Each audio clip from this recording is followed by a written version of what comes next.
America Iran ଦୁର୍ବଳ ଅସ୍ତ୍ରବିରତି, ହରମୁଜରେ ପୁଣି ଉତ୍ତେଜନା, ୟୁଏଇରେ ଇରାନର ଆକ୍ରମଣ। ଇରାନ ୟୁଏଇରେ ଥିବା ଆମେରିକା ଘାଟି ଉପରେ ମିସାଇଲ ମାଡ଼ କଲା। ଟ୍ରମ୍ପ କହିଲେ ଡିଲ୍ ନ କଲେ ଇରାନକୁ ପୁରା ଭସ୍ମ କରିଦେବୁ। ଚ୍ୟାନେଲକୁ ସବସ୍କ୍ରାଇବ କରିବେ, ଲାଇକ୍ କରିବେ, କମେଣ୍ଟ କରିବେ, ନୂଆ ଆସିଥିଲେ ବେଲ୍ ଆଇକନ୍ଟିକୁ ବଜାଇ ଦେବେ।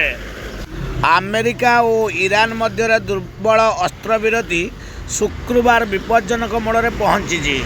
ହରମୁଜ ପ୍ରଣାଳୀ ଓ ଏହାର ଆଖପାଖ ନୂତନ ସାମରିକ ବିନିମୟ ମଧ୍ୟପ୍ରାଚ୍ୟ ସଂଘର୍ଷ ବୃଦ୍ଧି ଆଶଙ୍କା ସୃଷ୍ଟି କରିଛି।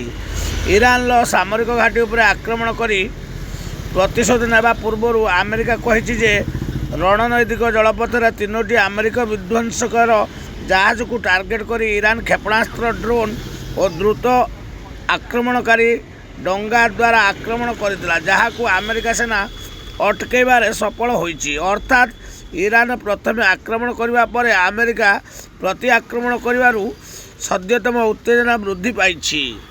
ତେବେ ଇରାନ ଅଭିଯୋଗ କରିଛି ଯେ ୱାଶିଂଟନ ପ୍ରଥମେ ହରମୁଜ ନିକଟରେ ଏହାର ପ୍ରଥମ ତୈଳ ଟ୍ୟାଙ୍କର ଓ ଅନ୍ୟ ଏକ ଜାହାଜ ଉପରେ ଆକ୍ରମଣ କରିଥିଲା, ଯାହାର ପ୍ରତିଶୋଧ ନିଆଯାଇଛି।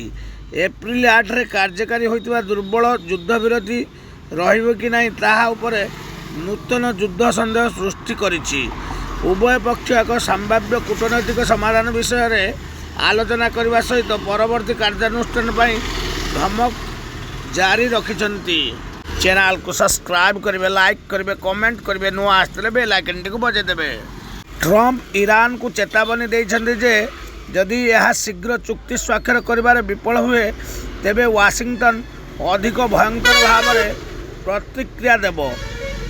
ତେଣେ ୟୁନାଇଟେଡ୍ ଆରବ ଏମିରେଟ୍ ୟୁଏଇ ଅଭିଯୋଗ କରିଛି ଯେ ଏହାର ବାୟୁ ପ୍ରତିରକ୍ଷା ଇରାନ କ୍ଷେପଣାସ୍ତ୍ର ଓ ଡ୍ରୋନ୍ ଆକ୍ରମଣକୁ ଅଟକାଇଛି। ଯଦି ଇରାନ ଓ ଆମେରିକା ମଧ୍ୟରେ ଯୁଦ୍ଧ ପୁନର୍ବାର ବୃଦ୍ଧି ପାଏ ତେବେ ପଡ଼ୋଶୀ ଗଲ୍ଫ ଦେଶଗୁଡ଼ିକ ଅଧିକ ଇରାନୀ ଆକ୍ରମଣ ଶିକାର ହୋଇପାରନ୍ତି ବୋଲି ଏଥିରୁ ଆଶଙ୍କା ପ୍ରକାଶ ପାଇଛି। ଯୁଦ୍ଧବିରତି ଭଙ୍ଗର ଜଟିଳତା ଭିତରେ କୂଟନୈତିକ ସମାଧାନ ପାଇଁ ପାକିସ୍ତାନର ପ୍ରୟାସ ଜାରି ରହିଛି। ଶୁଭେନ୍ଦୁ ଅଧିକାରୀ ପଶ୍ଚିମବଙ୍ଗର ମୁଖ୍ୟମନ୍ତ୍ରୀ ଭାବେ ଆଜି ଦିନ 11ଟା ସମୟରେ ଶପଥ ନେବେ। ସାମ୍ବାଦିକମାନଙ୍କ ଉତ୍ତରରେ ଶୁଭେନ୍ଦୁ କହିଲେ, ମୁଁ ଏଥର ସୁନାର ବାଂଲା ଗଢ଼ିବି। ମୁଖ୍ୟମନ୍ତ୍ରୀଙ୍କ ନାଁ ଘୋଷଣା ପରେ ଶୁଭେନ୍ଦୁଙ୍କ ପ୍ରଥମ ବାର୍ତ୍ତା। ଶୁଭେନ୍ଦୁ କହିଲେ, ଭୟ ଗଲା, ଭରସା ଆସିଲା। ମମତାଙ୍କୁ 2 ଥର ହରାଇଛନ୍ତି। କଂଗ୍ରେସ ଦଳରୁ ରାଜନୈତିକ କ୍ୟାରିୟର ଆରମ୍ଭ କରିଥିଲେ। ଜୟ ଜଗନ୍ନାଥ। ଚ୍ୟାନେଲକୁ ସବସ୍କ୍ରାଇବ କରି